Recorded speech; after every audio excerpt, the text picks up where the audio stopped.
Assalamualaikum warahmatullahi wabarakatuh. Perkenalkan, nama saya Salwa Najwa Aulia dan rekan saya Sandy Rangga Putra.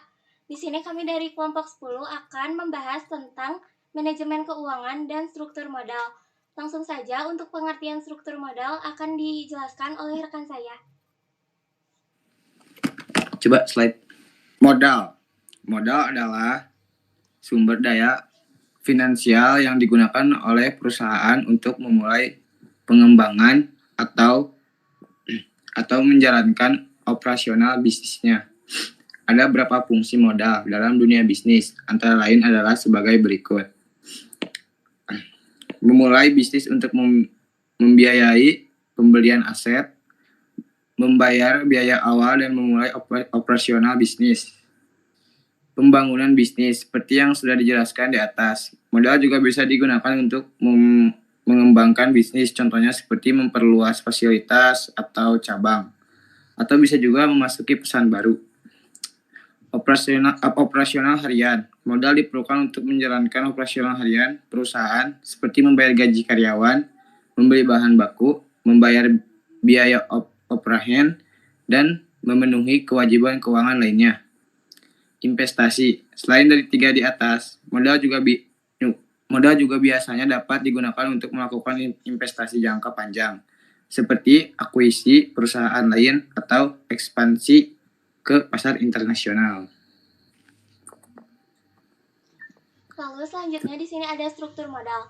Struktur modal mengacu pada komposisi pendanaan perusahaan, yaitu proporsi antara utang dan ekuitas yang digunakan untuk mendanai operasional dan investasi perusahaan.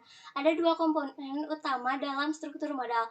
Yang pertama ada utang atau debt. Utang adalah dana yang dipinjam oleh perusahaan dari pihak ketiga, seperti bank atau lembaga keuangan, dan harus dikembalikan dalam jangka waktu tertentu dengan membayar bunga yang telah ditetapkan serta disepakati bersama oleh jaminan.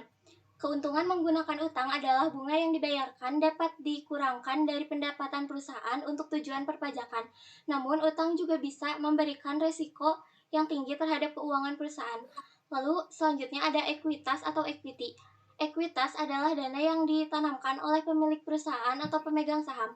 Ekuitas dapat berupa modal saham yang diperoleh melalui penjualan saham kepada investor atau laba yang ditahan dari keuntungan perusahaan yang telah dihasilkan sebelumnya.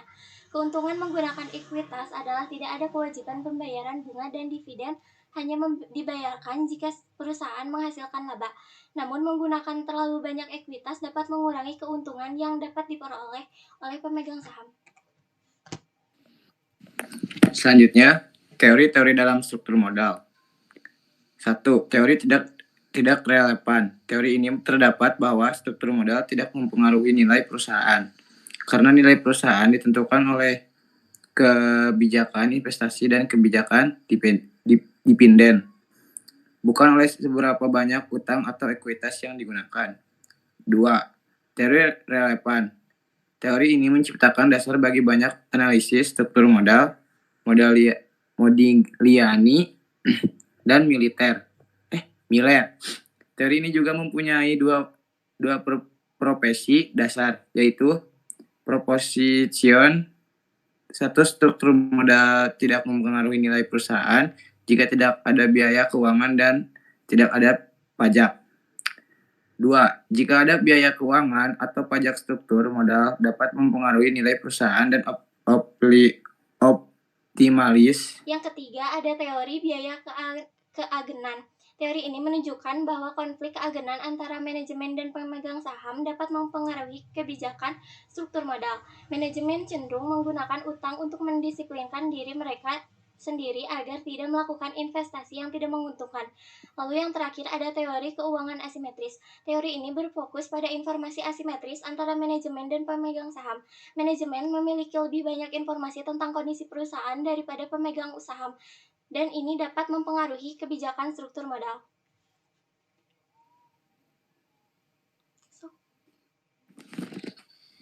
Selanjutnya, pedoman dasar manajemen struktur modal. Pedoman dasar manajemen struktur modal melibatkan pertimbangan yang cermat untuk memastikan bahwa perusahaan dapat memaksimalkan nilai perusahaan dan meminimalkan risiko keuangan. Beberapa pedoman dasar yang dapat diterapkan dalam manajemen struktur modal melibatkan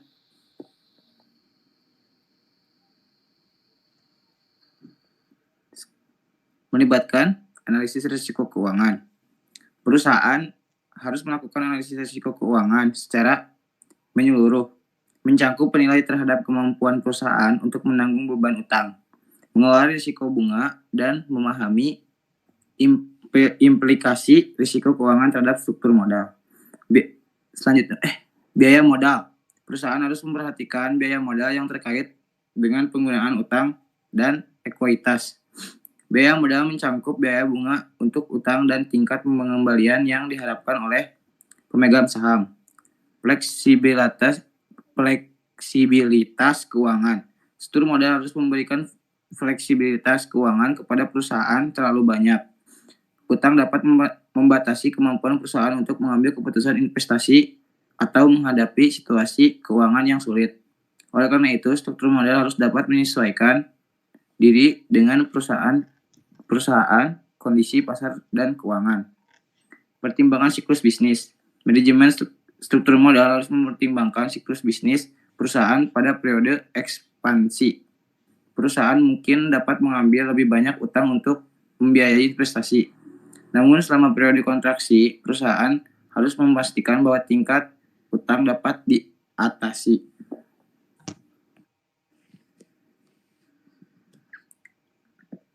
Pemilihan instrumen keuangan yang tepat. Pemilihan instrumen keuangan seperti obligasi, pinjaman, bank, atau saham preferred juga menjadi pertimbangan penting. Perhatikan pemegang saham dan koordinator kreditor. Manajemen struktur modal harus mempertimbangkan kepentingan pemegang saham kreditor. Pemegang saham mungkin menginginkan retur yang tinggi, sementara koordinator menginginkan jaminan keamanan atas pinjaman mereka. Mengetahui keseimbangan yang memuaskan kedua pihak adalah kunci yang bagus. Pengetahuan terus-menerus.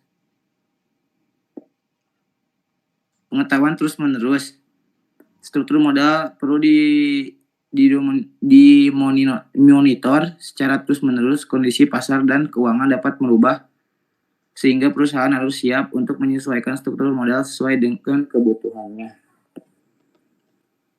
Tujuan manajemen keuangan. Tujuan utama manajemen keuangan adalah memaksimalkan nilai perusahaan yang sejalan dengan meningkatkan kekayaan pemegang saham dan dapat memberikan kontribusi positif terhadap pertumbuhan serta keberlanjutannya perusahaan dalam jangka waktu yang panjang. Ada pula tujuan umum lainnya yang tentu ingin dicapai oleh manajemen keuangan untuk perusahaan. Di antaranya adalah pengelolaan resiko, memaksimalkan keuntungan, pengelolaan modal kerja, mengoptimalkan struktur modal, peningkatan nilai waktu, pemantauan kinerja keuangan, pencapaian efisiensi operasional, kepatuhan hukum dan etika, serta pembiayaan investasi dan pertumbuhan. Selanjutnya, prinsip-prinsip manajemen keuangan akan dipaparkan oleh Sandy. Prinsip-prinsip manajemen keuangan. Prinsip konservatisme. Prinsip ini mengharuskan manajer keuangan untuk mengadopsi pendekatan yang konservatif dalam pengelolaan keuangan perusahaan. Prinsip waktu nilai uang. Prinsip ini menyatakan bahwa nilai uang sekarang lebih berharga daripada nilai uang di masa depan. Prinsip diversifikasi. Prinsip ini menganjurkan untuk mendiversifikasi investasi perusahaan dengan tujuan mengurangi risiko dengan menggalosikan dana ke berbagai instrumen investasi atau sektor yang berbeda. Perusahaan dapat mengurangi risiko yang terkait dengan fluktuasi pasar.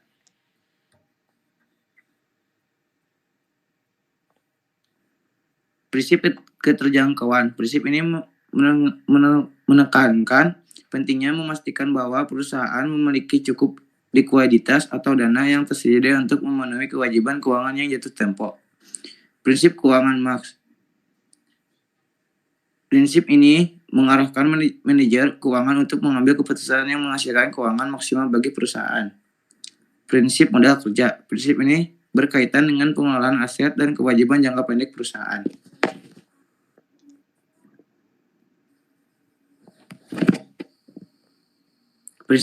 Prinsip transparansi dan akuntabilitas. Prinsip ini menekankan pentingnya transparansi dalam laporan keuangan dan akuntabilitas dalam pengelolaan keuangan perusahaan.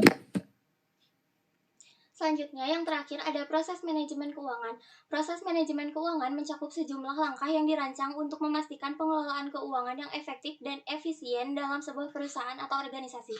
Berikut ini adalah beberapa langkah utama dalam proses manajemen keuangan. Yang pertama ada perencanaan keuangan. Identifikasi tujuan keuangan. Menentukan tujuan keuangan jangka pendek dan jangka panjang perusahaan. Peramalan keuangan. Ini adalah menganalisis data historis dan tren untuk meramalkan kebutuhan keuangan di masa depan. Lalu ada penganggaran, penetapan anggaran, menentukan alokasi dana untuk berbagai departemen atau proyek berdasarkan prioritas dan kebutuhan. Pengendalian anggaran, memantau dan mengevaluasi kinerja aktual terhadap anggaran, melakukan penyesuaian jika diperlukan. Pendanaan, memilih sumber dana yang sesuai seperti pinjaman, modal sendiri, atau penerbitan saham. Lalu pengelolaan struktur modal. Ini menentukan proporsi hutang dan ekuitas dalam struktur modal perusahaan. Selanjutnya, manajemen investasi. Evaluasi proyek investasi. Menganalisis proyek-proyek investasi untuk menentukan potensi pengembalian dan risiko. Keputusan investasi. Memilih proyek-proyek yang konsisten dengan tujuan perusahaan dan memberikan nilai tambah. Lalu manajemen likuiditas adalah ada pengelolaan kas. Ini membantu memastikan perusahaan memiliki cukup kas untuk memenuhi kebutuhan sehari-hari. Selanjutnya, perencanaan likuiditas adalah menyusun strategi untuk mengelola likuiditas agar tetap stabil. Manajemen risiko keuangan. Identifikasi risiko. Ini mengidentifikasi dan mengevaluasi risiko yang mungkin mempengaruhi kesehatan keuangan perusahaan. Selanjutnya ada strategi mitigasi risiko. Mengembangkan strategi untuk mengurangi atau mengelola risiko keuangan yang diidentifikasi.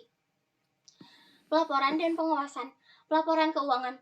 Menyusun laporan keuangan yang jelas dan transparan untuk memberikan gambaran akurat tentang kinerja keuangan perusahaan. Pengawasan internal adalah memastikan adanya kontrol internal yang memadai untuk mencegah kecurangan dan kesalahan.